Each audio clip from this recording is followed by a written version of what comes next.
My stepmother cut me out of Dad's will, but he left me a secret that changed everything.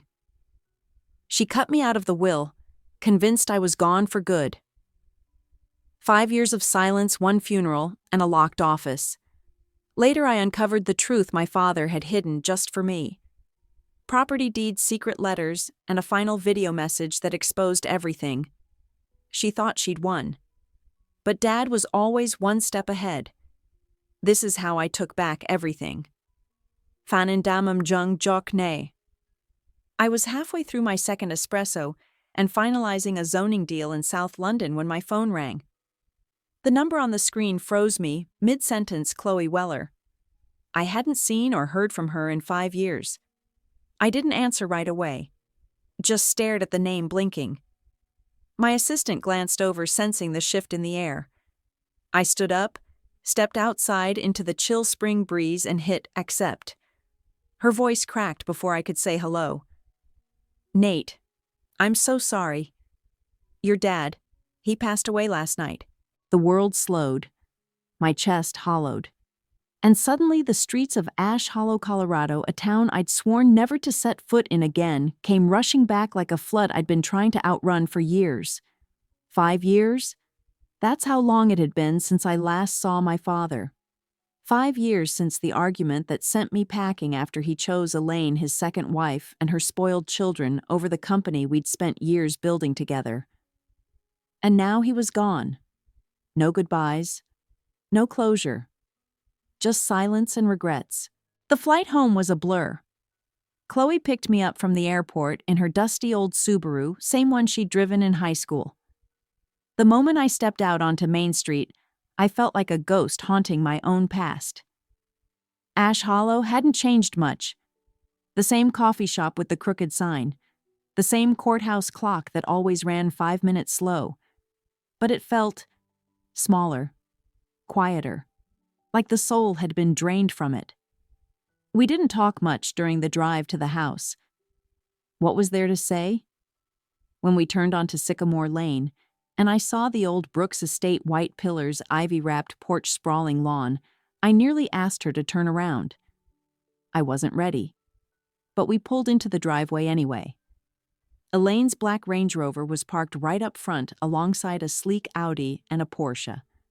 Miles and Tessa, no doubt. Her golden children. My father, on the other hand, had always driven a beat-up '88 Chevy pickup. Practical, durable, honest. Just like he used to be. The front door opened before I could knock. Tessa stood there in a black dress and perfect makeup, her expression unreadable. "Nathaniel," she said coolly, "we weren't sure you'd come." "He was my father," I said simply. She didn't move to hug me. Just stepped aside, and I walked into a house that no longer felt like mine. Gone were the walnut floors and framed maps Dad and I collected. In their place, cold gray tile glass art and sterile lighting. Elaine had erased every trace of my mother. And me.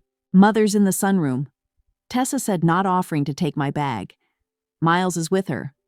I nodded but didn't move. Instead, I stood in the foyer, looking up the staircase where I used to race Dad after dinner. The banister was new. Stainless steel. Another piece of history ripped out. I took a breath, steeling myself, and walked down the hall. Elaine was seated in an armchair like a queen on her throne. Dressed in black Chanel, her expression was composed, but her eyes flickered when she saw me. "Nathaniel," she said, rising to kiss the air near my cheek. "What a surprise. We tried reaching you, but your number had changed." "It hasn't," I replied.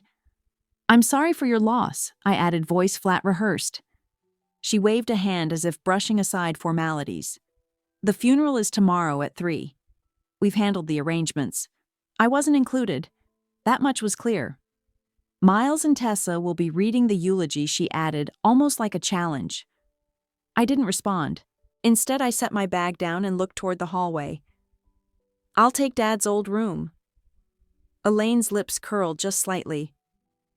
"It's a craft storage room now, but the guest suite is made up for you." Of course it was.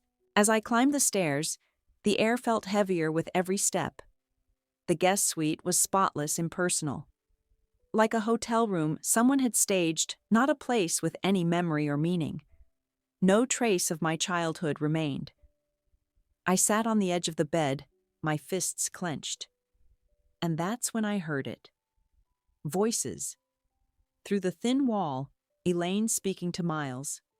Once the lawyer confirms the will, we can move ahead with the lakefront sale. What about Nathaniel? Miles asked. Elaine's laugh was low and sharp. He walked away. Richard left everything to us. I closed my eyes. Everything inside me went cold. They thought they'd won, but they had no idea what my father and I had once built together, or what he might have done quietly, deliberately before the end. And I was about to find out. I couldn't stay in that sterile guest room any longer. My mind raced, heart pounding. They were planning to move forward without me, without even speaking my name. I needed answers. I lingered at the doorway, heart thundering in my chest, listening to Elaine's voice echoing through the thin walls. Then I slipped down the corridor and out the front door. The evening air was cool, scented with pine and distant smoke from neighbors' fireplaces. Ash Hollow felt both familiar and foreign, like returning to a childhood memory, only half remembered. I stood on the porch, hands shoved deep into my coat pockets, staring at the tatters of my life. That's when Chloe found me. She appeared at my side with 2 steaming mugs of coffee. "Thought you might need this," she said, quietly pressing one into my hand. She sat on the top step, looking small and sure at the same time. "Thanks," I said, wrapping my cold fingers around the mug. She handed me the second, and we sat in silence for a moment under the dim porch lamp. "I've heard about Elaine's plans," she finally whispered. "Lakefronts floated to Thorn Development already." And she exhaled sharply. "Your dad asked about you. All the time. He kept your letters, your sketches, everything you sent from London." My throat tightened. Everything I'd thought he'd forgotten he kept. "Wait, it gets more interesting," Chloe continued. "Remember that old copy of Atlas Shrugged he gave you the summer before you left, your mom's handwriting written inside the cover?" I stared down into my coffee, heat fogging the mug. "Yeah. Your dad always tucked that book in with something. An address, a note, sometimes cash." She paused. "Turns out there's a safety deposit box at First Federal. Box 512. We have the combination." My heart caught. I hadn't thought to check. It felt like pushing deeper into something I'd long run from. But Chloe's gaze was steady and knowing. "He left it for a reason, Nate." At midnight, after Elaine and her children were asleep upstairs, Chloe and I crept out of the house. The old Subaru rattled down Sycamore Lane over the creek bridge until we pulled up outside First Federal Bank, its lights off, and the lobby shuttered. "Tomorrow morning," Chloe said, "we come back." "Mind sticking around?" I asked. "I don't want to do this alone." She leaned over and squeezed my hand. "Not a chance. Morning at First Federal." At 8:45 a.m., the bank doors swung open like vault gates. Chloe flashed her ID. I showed my father's creds, and we headed straight back to the vault area. My pulse felt like it could shake the tile floor. Box 512 sat in a row of steel doors. My breath puffed in front of me as I unlocked it. Inside lay a manila envelope labeled "For Nate Brooks," a polished USB drive taped inside. A stack of certified deeds and property agreements. My hands shook as I picked up the envelope. "Luck, Dad," I murmured. Chloe brushed my shoulder. "We'll open it somewhere private." The letter. We drove next door to Chloe's antique cafe, rosy, silent, and empty, except for freshly brewed drip coffee and the morning sun spilling in. Chloe locked the door behind us. I unfolded the letter, voice trembling, as I read, "Nate, if you're reading this, things have gone sideways. Elaine is running my company and you're out of the picture. I don't trust her to honor our vision. I'm sorry we never resolved things. I never stopped loving you. But there is a plan. Box 512 contains legal documents, trusts in your name, transfers of property, and the USB with video. You own the Riverside Commons Hemlock Studio building and 40% of the Elm Street apartments. I did this quietly, knowing Elaine wouldn't see it coming.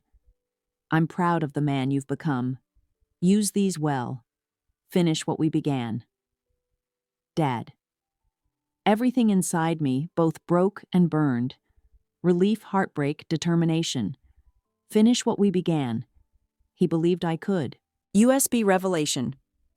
I plugged the drive into my laptop. Chloe hovered silently like a sentinel. The file was titled, "For Nate Final." I pressed play. My father's face, older and weathered, looked into the camera. His voice low but steady. "Nate, if you're watching, I'm already gone." This might be unexpected. But Elaine was always good at appearances. What she doesn't deserve is to unravel everything we built, especially when land is community, not commodities. I've transferred ownership of key properties to trusts in your name.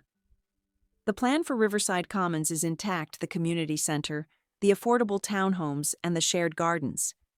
Please don't let it get sold to Thorne. I'm sorry for the argument last year. I was sick, scared, and vulnerable. But that doesn't excuse hurting you. I believed in you and us. I hope you'll come home not to fight but to finish. Love, Dad. Silence settled. Then Chloe whispered, "He trusted you." A new resolve. I closed the laptop. "He's given me everything I need," I said, voice thick, "including the truth." Chloe nodded. "What do you want to do?" I stared at the documents spread across the table. First step: restore the trust arrangements. Confirm them with the county and bank. Then I go back to Elaine, back to community, back to Dad's vision. Chloe put coffee cups on the table, leaned in. "And I'll help with the launch. You have allies." I took a deep breath, feeling resolve settle in my bones. Then let's get to work. What's next? Confirm legal documents, name trusts. Meet with Helena Miller, our old lawyer and Elaine's favored counsel. Begin setting the narrative. Rust Belt banker friends, community activists, local press. It wasn't revenge. It was justice. It was redemption. And for the first time in 5 years, I felt at home. By the time I arrived at Langston and Gray law offices, the sun was already high and brutal in the winter sky, sharp and cold like the tension building in my chest. Elaine had made it clear I wasn't welcome at the reading. The message had come in a sleek, passive-aggressive email from her attorney. "As this is a private family matter, we respectfully ask that you refrain from attending." But she'd underestimated one thing. I was family. Not by marriage, not by polite appearances, but by blood, by legacy, by every hour I'd spent walking alongside my father on job sites and late-night strategy sessions in his study. And now, I had something she didn't know existed: legal ownership of everything she thought she was about to inherit.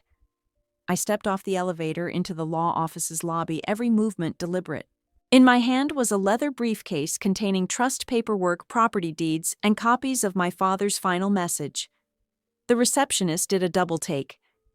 "Mr. Brooks, I wasn't informed. You can let Mr. Langston know I'm here for the reading." A pause. Then reluctantly, she buzzed me through. The conference room smelled of coffee cologne and old wood polish. Inside were the usual suspects. Elaine in mourning black sat at the head of the table like a smug matriarch. To her right, Miles, dressed in designer grief thumbs, scrolling absently on his phone. Tessa sat across, hands folded, jaw tight, but she didn't meet my gaze. Helena Langston, the attorney, looked visibly startled when I entered. Nathaniel Elaine said icily, "You weren't expected." I walked to the end of the table, Dad's spot, and took the seat without asking. I have as much right to be here as anyone in this room. Her lips tightened. "You left this family years ago." And yet I said, opening my briefcase, "Dad never stopped preparing for me to come back." Helena cleared her throat. "Perhaps we can proceed. This has been a difficult time." I nodded at her. "Let's begin." The reading started as expected. To my wife, Elaine Brooks, I leave our home at 113 Sycamore Lane and a sum of $2 million in assets to be managed at her discretion. Elaine didn't react. This was her minimum expectation. The real prize was always the business. To my stepchildren, Miles and Tessa, I leave $750,000 each and a trust to be administered until their 30th birthdays. Tessa flinched just slightly. Miles smirked. Then Helena paused. And to my son, Nathaniel Brooks. Elaine scoffed. That version of the will is outdated. Helena looked over her glasses. Actually, this is the updated version filed just 6 months ago and signed in the presence of 2 independent witnesses. Verified by the state registrar. Elaine's face paled. To my son Nathaniel, I leave controlling interest in Brooks Development Group, including but not limited to all affiliated holding subsidiaries, and land currently registered under the company's management. The room fell into silence. Then I spoke. And just in case anyone doubts that I have here certified documents showing the transfer of over a dozen key properties into my personal ownership legally executed via private trusts over the past 3 years. I pulled the deeds from my briefcase and slid them onto the table. Riverside Commons, Hemlock Studios, the Elm Street complexes, all bearing my name. Elaine's hand trembled as she reached for the papers. This is forged. They're not, I said. Each one registered and filed at the county office. Verified. You can call the clerk right now. Helena examined them silently, lips moving as she traced signatures. Then she nodded slowly. These transfers are legitimate. Miles slammed his hand on the table. This is bullshit. He vanished for 5 years. Why would Dad leave him everything? I looked directly at Elaine. Because I didn't vanish. I was pushed. You told me he didn't want to speak to me, that I was no longer welcome. But he did try to reach out. He documented everything, even on video. Elaine's face darkened. Your father wasn't in his right mind, he was sick, yet lucid enough to create airtight trusts, reorganize the company, and record every move. And he made sure those who mattered most would carry on his legacy. I turned to Tessa. Her eyes met mine finally and didn't look away. He left you money, I said gently. Security, but the company. The projects, the vision. That was always ours. Elaine stood knocking her chair over. This isn't over. No, I said, it's just beginning. As they left in a storm of bitterness and disbelief, I remained seated. The office was quiet now. Outside the windows, Ash Hollow stretched toward the horizon.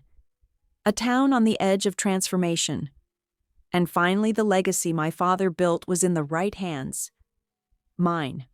I walked out of the law office with a strange cocktail of relief and adrenaline buzzing in my veins. Settling into my car, I stared at the deeds resting on the passenger seat, like tickets to a future waiting to be claimed. These pages meant control, but they also came with responsibility to a vision, a town and a father I'd both loved and fumbled. My next stop was Ash Hollow Town Hall, where a press conference and community meeting had been arranged. Chloe was already there setting up easels and placards labeled Riverside Commons, a Vision Reborn. The walls glowed with early morning sunlight, highlighting the hopeful faces of longtime residents who remembered the original plan. As reporters trickled in, I caught the eye of Mayor Henderson, whose firm handshake gave me silent support. I took my place behind the podium, cleared my throat, and let the moment settle. Thank you all for coming. I know the last few days have been intense, but I'm proud to stand before you today not as the elusive son the press loves to speculate about, but as the man my father raised, the man who shares his values, his vision, and his love for this town. The room quieted, watchful. My father never saw Riverside Commons as a real estate opportunity. He saw it as the cornerstone of our town's future, a vibrant mix of affordable homes, public spaces, local businesses, and creativity hubs. I paused, letting the words sink in. But there's been confusion. Elaine and her backers have branded the plan as outdated, inefficient, yet they've aligned with commercial developers like Thorne proposing luxury condos that would push longtime families out. A murmur rippled through the audience. Well, I'm here to offer something different. My plan is already funded, already permitted. The property titles are in place. What we need now is community and collaboration. I revealed renderings showing townhouses with front porches, mid-rise apartments with green rooftops, a microbrewery, a makerspace for artists and craftspeople. Kids playing in open courtyards, elders chatting on benches. Simplistic, hopeful, deeply human.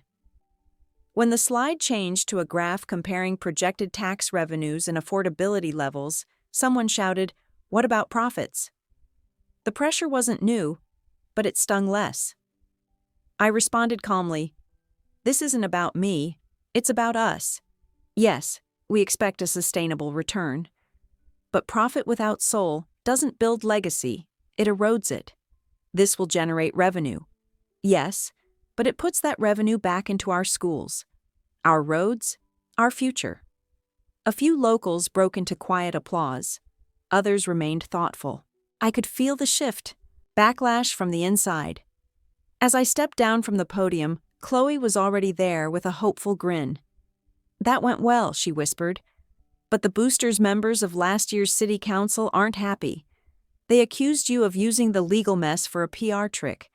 I ran the numbers, rendered the designs, and Dad archived the documents so clearly, the county clerk called me personally to confirm." She nodded, but the spark in her eyes told me there was more drama brewing. Sure enough, by sunset, local news had splashed headlines: Brooks goes, rogue challenges, mother moves, own legal team in town hall stunt. I stared at my phone, anger twisting my gut. But Chloe was level-headed. "It's part of the story. Stadiums go up, TV channels go dark. It's not just headlines. It's adrenaline for your supporters." She paused. "We need to keep pushing the truth. Invite community leaders to the land. Let people walk the site. See there are foundations, permits, and an actual plan. The empty land speaks louder than words." I nodded. Walking the land. 2 days later, I led a small group, Chloe the mayor, a reporter from the Ash Hollow Gazette, and a few skeptical locals to the overgrown riverside plot. We trudged through encroaching brush roots cracking underfoot, and wind stirred the tall grass. I paused at a low embankment which was once the proposed site for a community center. "This is where families will gather. After-school programs, job fairs, workshops." An older man from the group shook his head, tears glinting in his eyes. "I remember your dad standing right here, talking about kids who'd never left town finding purpose here again."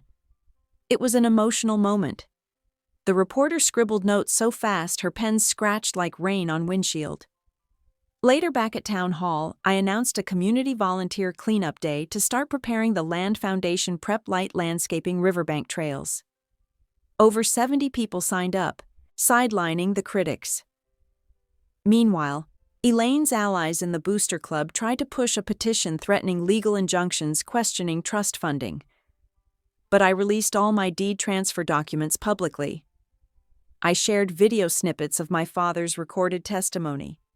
I showed the projected budget reports, projected town grants, and signed contracts. Elaine's office called it public grandstanding. My supporters called it transparency. Either way, the community turned more in my favor. Brewing bonds in the evening. After another long day, Chloe and I met at Rosie's again. She poured 2 artisan lattes as dusk settled over the cafe. "You've built momentum," she said quietly. "This was Dad's dream," I replied. "And mine. I just needed a way to bring people into seeing it as I do."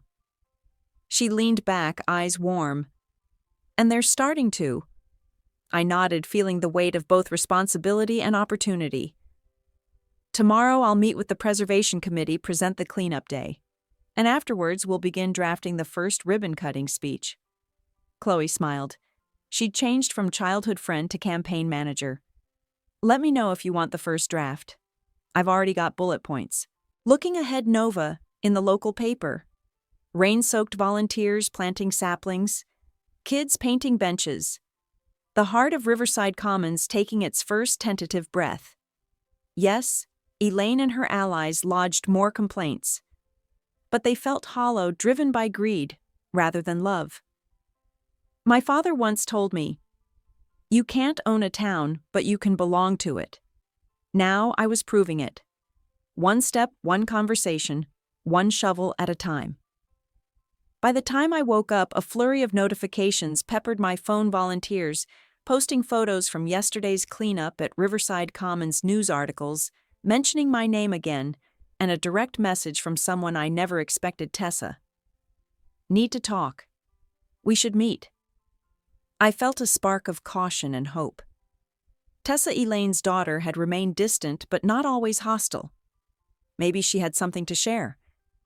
I responded, suggesting we meet at Rosie's Cafe at 2 p.m. Tessa's confession. She arrived exactly on time. Her posture was defensive at first, arms folded, lips pressed tight. But her eyes told a different story: uncertainty, concern, and perhaps regret. "Nate," she began, voice low and measured. "I'm sorry." I waited carefully. "About how things unfolded. About my mother. I didn't know everything, but I saw how much you and Dad meant to this town. And lately I've been thinking, Elaine pushed things too far." I nodded slowly. She slid a folder across to me. It's my mother's financial files. Trusts, statements, appraisals. I looked into them. "I want to help." My breath caught. Evidence against Elaine Alley's on the inside. "I don't know how much you trust me," Tessa said after all this. "But I need to do what's right." A new ally, a shared mission. The folder contained spreadsheets, email chains, even a draft contract with Thorn Development. Elaine planning to sell Riverside Commons for a 40% markup. Her words echoed in my mind. "I want to help." I studied her face. It didn't look like strategy. It looked like regret. A teenager raised in the shadows of ambition, seeking something real. "All right," I said gently. "Let's do this together." Tessa's shoulders relaxed. A glimmer of relief appeared in her eyes. Town Council. Showdown. That evening, I walked into Town Hall with Chloe, Tessa, and Mayor Henderson. The chamber was packed tight. Residents, reporters, opposition. Elaine was there too, flanked by a thin line of polite supporters. I felt the old adrenaline surge in my veins. This was the moment to prove not just that I had control, but that I deserved it. Councilman Jacobs opened the session.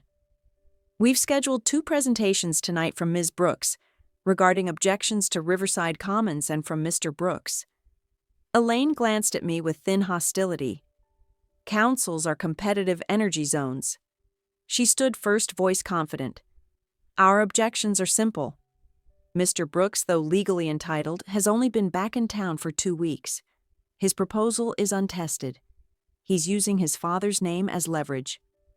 We believe an independent feasibility reassessment should be done, and that Riverside should be put up for public sale." There were light murmurs in the room, some nods, some scoffs. When Elaine sat, I stood, my appeal to the town. I scanned the faces in the room. Chloe gave a subtle nod. Tessa's expression was steady. The mayor's presence was reassuring.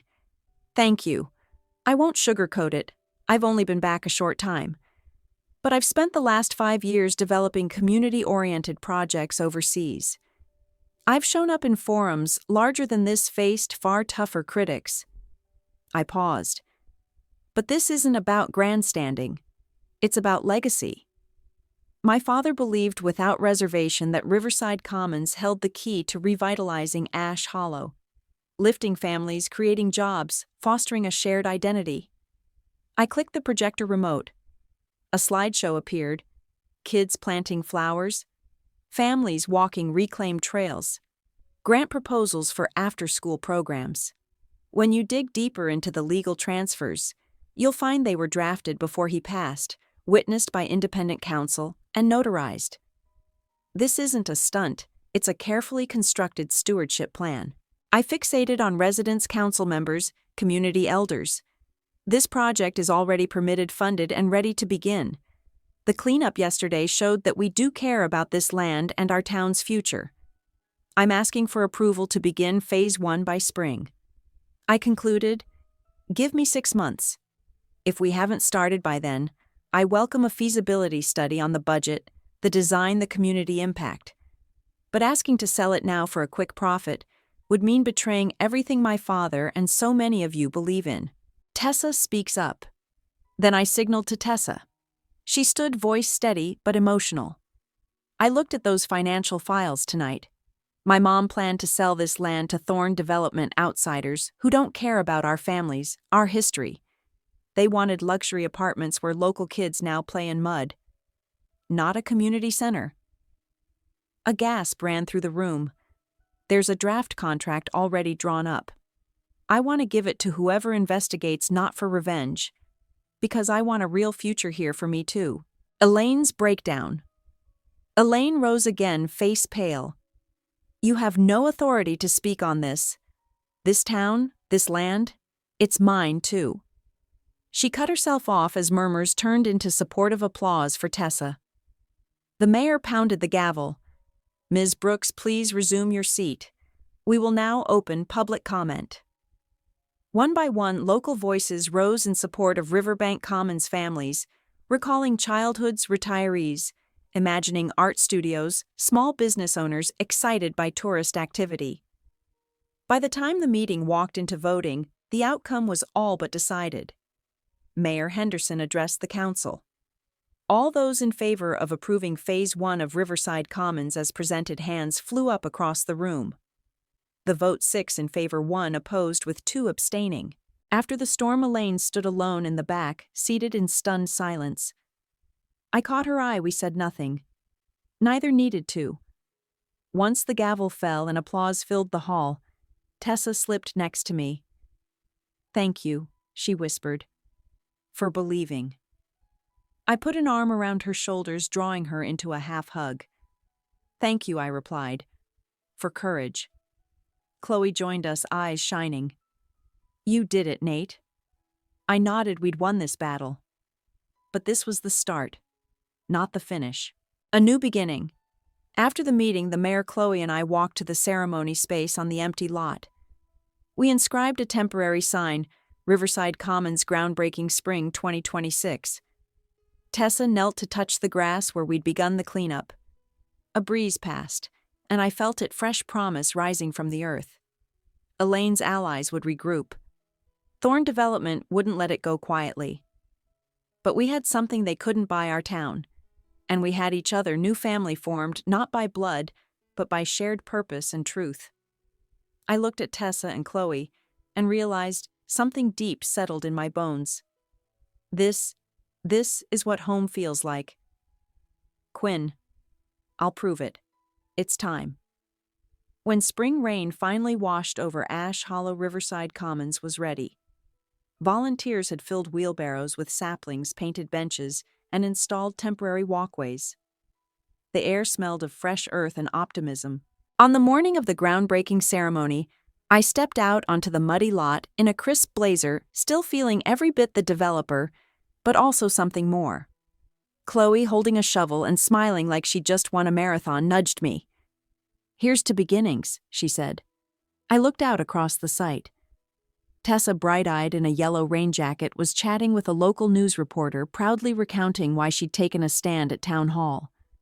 I thought of the journey, the gathering momentum, the resistance, the heartfelt support, and realized we were all here together, a newfound family dedicated to a real legacy. The ceremony, Mayor Henderson stepped up to the makeshift podium beneath a white tent, his voice firm and proud. Welcome, everyone. Today we celebrate not just the start of Riverside Commons, but the start of a new chapter in Ash Hollow's story. He gestured toward me. Nate Brooks took a stand for this town, believed in something bigger than himself. I approached the mic, the weight of that belief pressing warmly against my chest. Families watched. Cameras clicked. Rain drizzled lightly as I cleared my throat.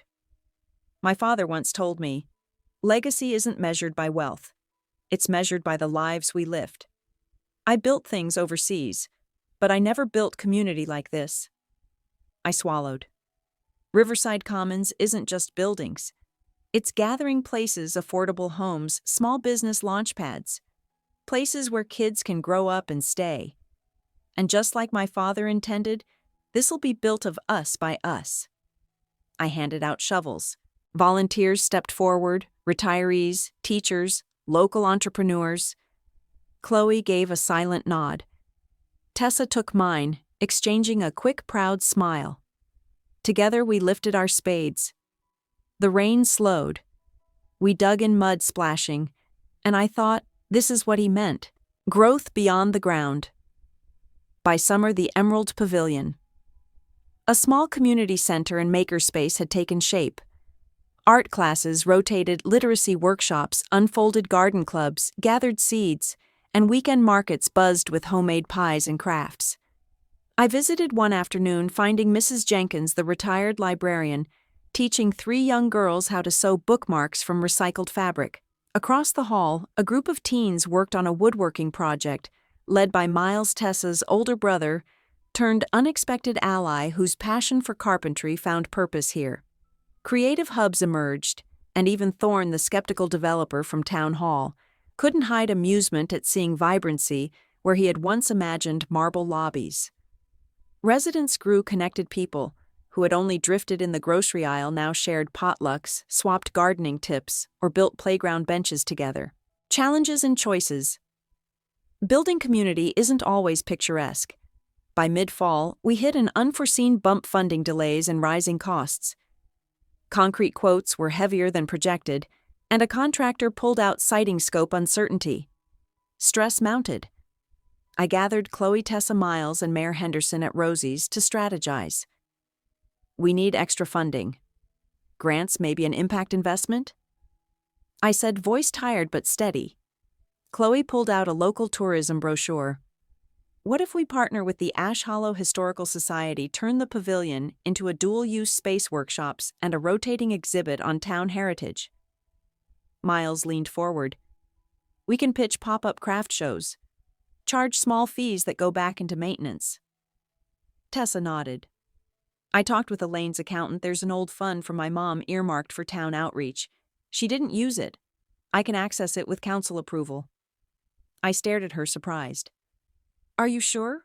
She nodded. I want to finish what Dad started. That means stepping up now. A bridge across a divide. Late in autumn, a council meeting was held to authorize the redirecting of the outreach fund. Elaine appeared different. Hemmed in, but poised. What surprised me more was her proposal. I want to match the town fund. Half now, half upon pavilion completion, she said. Silence settled. Council members shifted. I looked at her across the table, rain tapping the hall windows. Thank you, I replied. This fund will help complete interiors, furnishings, tech setup, workshop tools. This town deserves a space that lives. Elaine exhaled. I realized I was fighting progress. Dad would have too. He wasn't doing this for me, or for me to monetize. The mayor leaned forward. So we have full council approval, nods all around. I realized then, change doesn't always come from opposition. It can rise out of reflection. Winter's warmth. Winter arrived, dusting Riverside Commons with snow. The pavilion was nearly ready, cozy interiors. Workshop stations, wreaths on the doors. The grand opening was scheduled for a December Saturday. We invited families, poster contests, carolers, cocoa and apple cider. Chloe orchestrated the volunteer schedule. Tessa organized the student art display. Miles coordinated the workshop demonstrations. Elaine arrived early, bringing sandwiches for volunteers. She nodded at me across the room, eyes warmer than they'd been since I returned. The ribbon cutting was simple. A blue ribbon looped across the pavilion door. Town elders, kids, and volunteers stood by waiting on the crisp courtyard. Mayor Henderson officiated. Riverside Commons is officially open. He handed me and Elaine giant scissors. Our hands brushed. She met my eyes.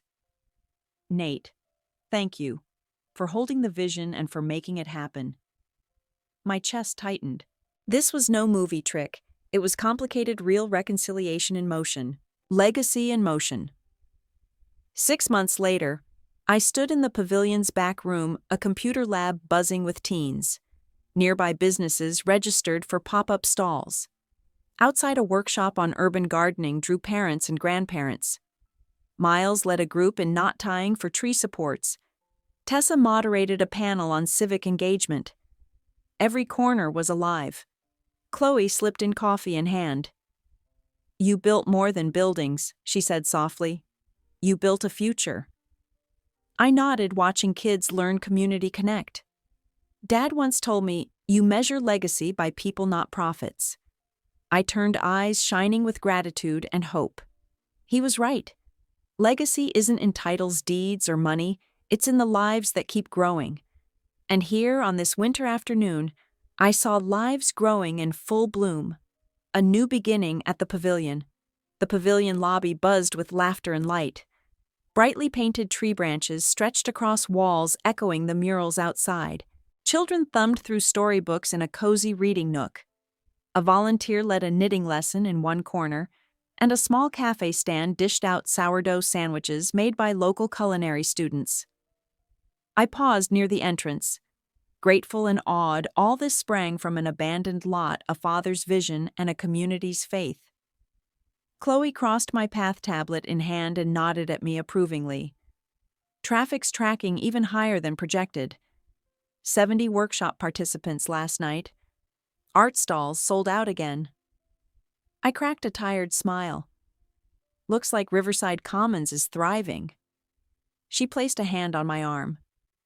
This is only the beginning, Nate. Launch of the Harrison Community Foundation.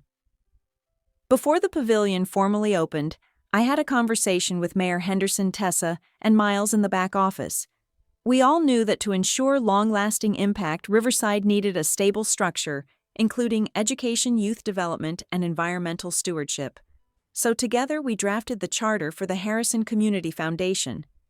The foundation would fund local internships, connecting students to jobs in sustainable development, offer scholarships for vocational and college studies in community planning, design, green tech, provide microgrants to neighborhood initiatives like the community garden, art workshops, or social enterprise startups, host annual conferences on sustainable small-town development and civic innovation.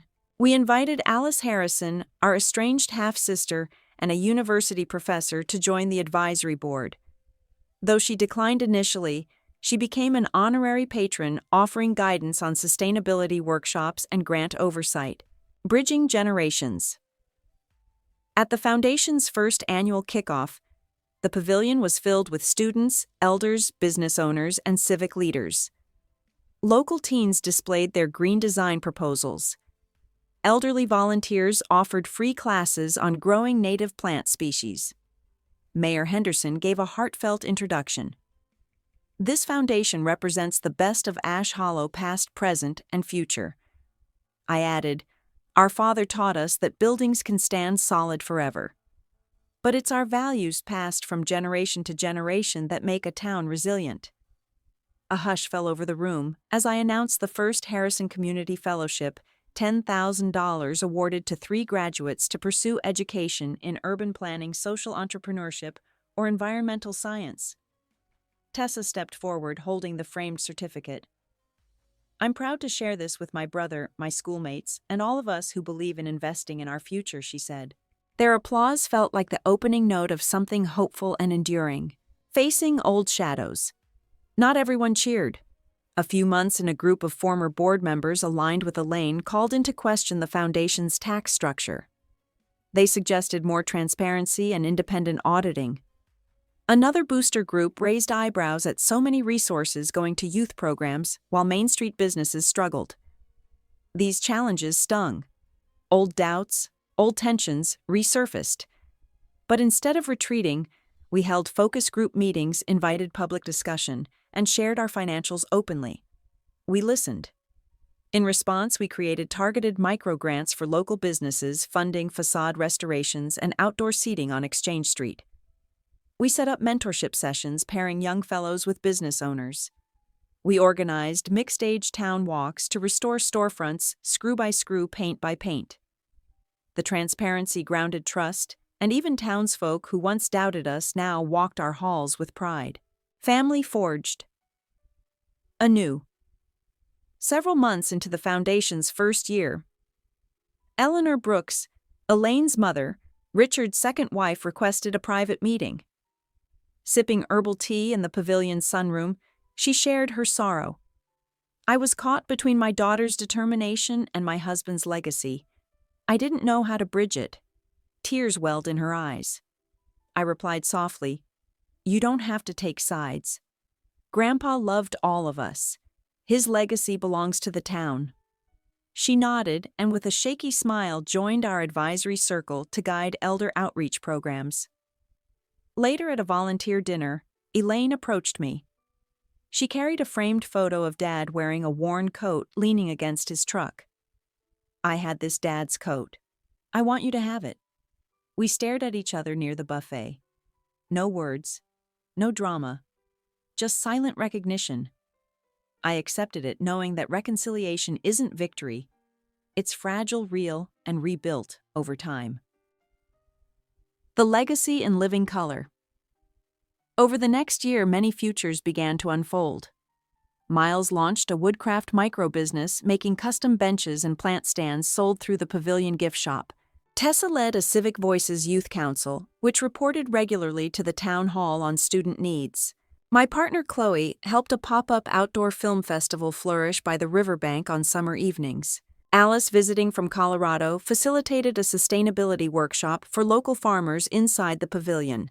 On a Thursday afternoon, I sat by the old oak tree on the pavilion grounds, watching a group of children plant saplings in a circle trees that would grow past my lifetime. Chloe joined, offering a warm bottle of lemonade. "Look at them," she whispered. "Pure pride." I nodded. They're our legacy. Looking ahead. A new vision. As I reviewed the Foundation's annual impact report later that evening, a conviction settled deep in me. This is the next chapter beyond property, beyond personal legacy, beyond headlines. The Foundation planned to expand grants to neighboring towns, spreading the model. Launch an Ash Hollow Invitational, bringing experts, developers, and students to showcase responsible rural-urban development. Begin research for a town history archive told through oral histories and augmented reality available in the pavilion's digital corner. Reflection by the Water Weeks. Later, Chloe and I walked along the riverside platform built by pavilion volunteers, boardwalks, lanterns, native plantings on either side. We paused at the edge to watch the faint glow of dock lights reflecting on the water. "I never imagined this," I said quietly. "Not just winning back the land, but transforming it." She took my hand. "Your dad would have been proud. His vision and the one you built." I looked out at the river, alive with moonlight. "It's bigger than any of us." She smiled. "That's the real legacy." Planting seeds for the future. A few weeks after the Foundation's inaugural year, Chloe and I sat in her sunlit office at the pavilion maps and reports spread across the table. She pointed at a regional map displaying neighboring towns. "We've started receiving inquiries from Meadowford and Pinecrest," she said, excitement in her tone. "They want to replicate Riverside's model. Scholarships, pop-up makerspaces, cleanup initiatives." I leaned back, folding my arms thoughtfully. "That's exactly what I hoped for. Our work shouldn't end at the riverbank. It needs to ripple outward, show what's possible when community leads development." Chloe smiled. "Then let's build a regional network, a resource center for civic-minded towns." First outreach trip. 2 days later, we drove to Meadowford, about an hour south. Their town hall meeting was divided, half excited, half skeptical. Some saw opportunity, others worried about costs. Chloe and I presented side by side. I showed project timelines, budget breakdowns, social impact metrics. Chloe explained logistics from volunteer coordination to grant administration. Questions volleyed. "Who funds the seeds?" shouts one council member. "Are there tax implications?" asks the treasurer. We answered patiently: regional trusts, private donors matching public grants. We offered to connect them with our board and foundation's advisory network. At the end, a vote passed to launch a pilot Meadowford Makers program, complete with a $50,000 seed grant from our foundation. Walking out, Chloe squeezed my shoulder. We just planted another seed. Scaling responsibly. Back at Riverside Commons, implementing support for external programs meant growing our internal team. We hired Liam, a logistical coordinator with nonprofit experience, and Marisol, a communications manager. The foundation office buzzed as these roles took shape. Monthly strategy calls with Meadowford and Pinecrest began. We built an online portal for shared resources workshop templates, grant forms, impact tracking tools. I realized leadership didn't mean doing more myself. It meant empowering other leaders. Emerging challenges. Despite momentum, challenges surfaced. Funding gaps. The pilot program used more funds than expected.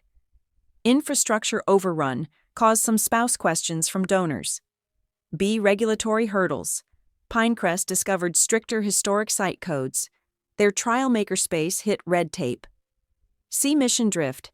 A few local businesses complained that the foundation's influence was spreading too thin or too fast, potentially overshadowing local identity.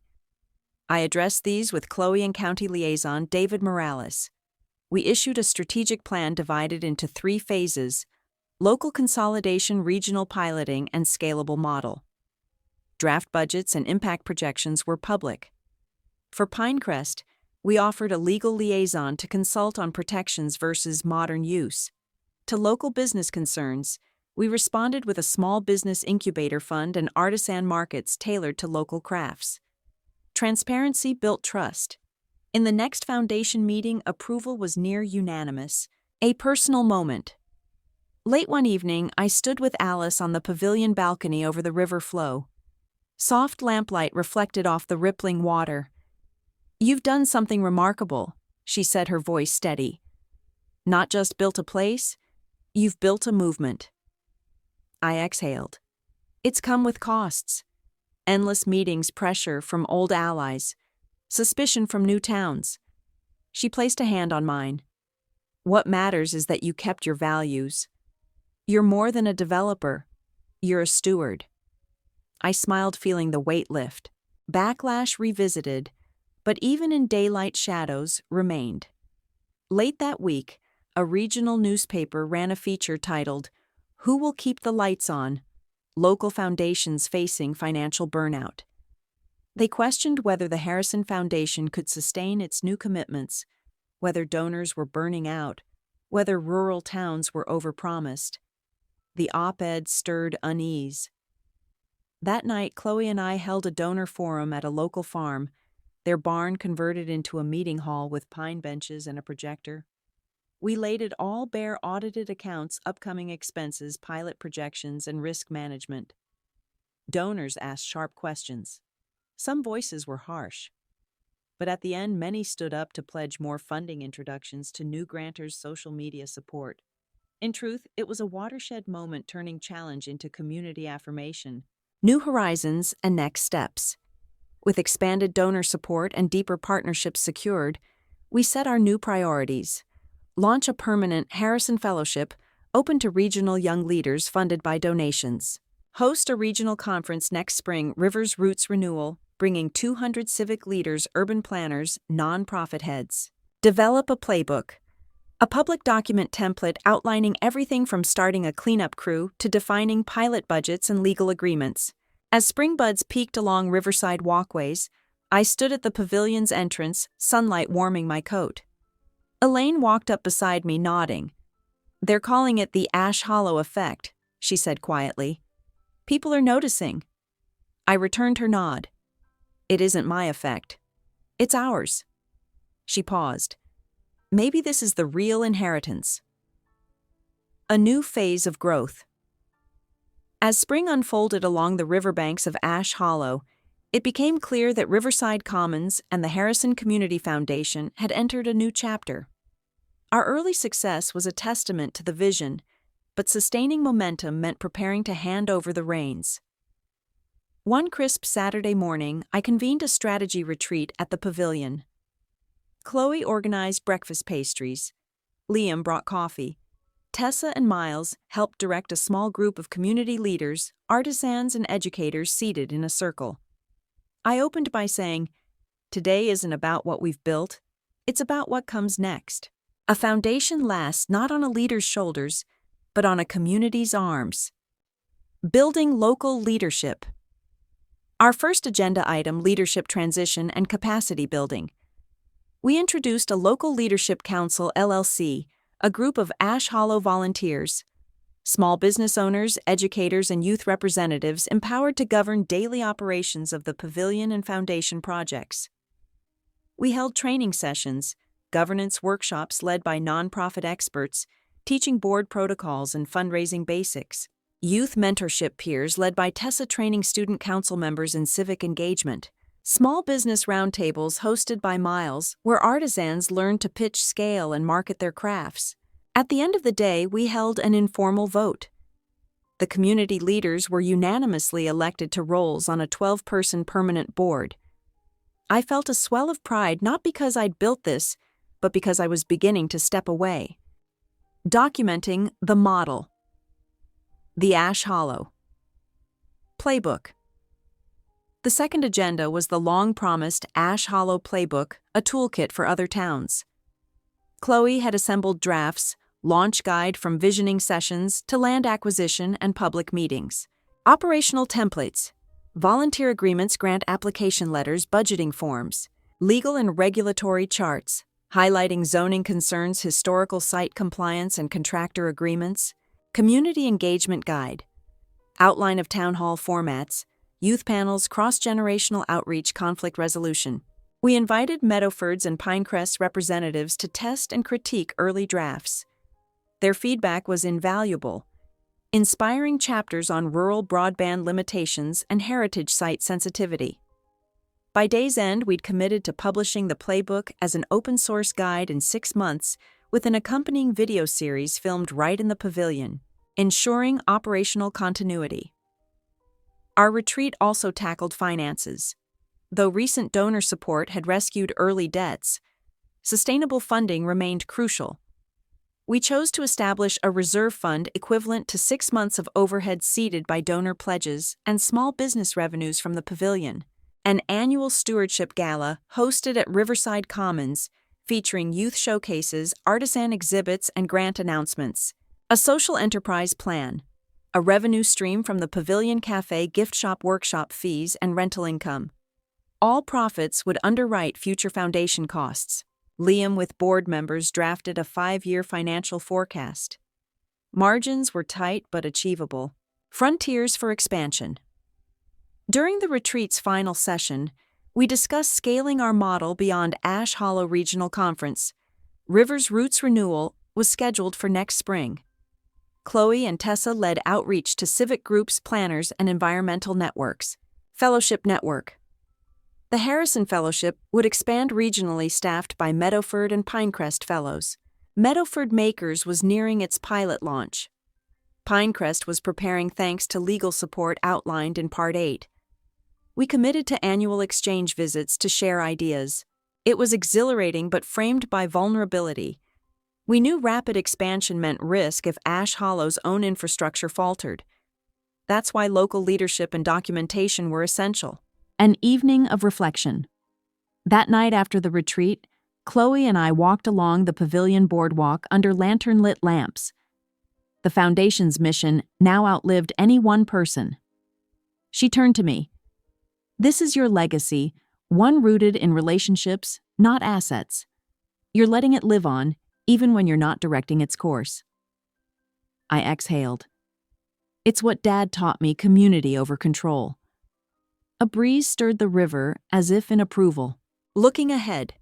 Transition and celebration. In the following months, roles shifted. I stepped back as executive director, becoming a founding patron and strategic advisor. Tessa became youth engagement director, spearheading civic programs. Miles led community business initiatives, chairing a craft cooperative.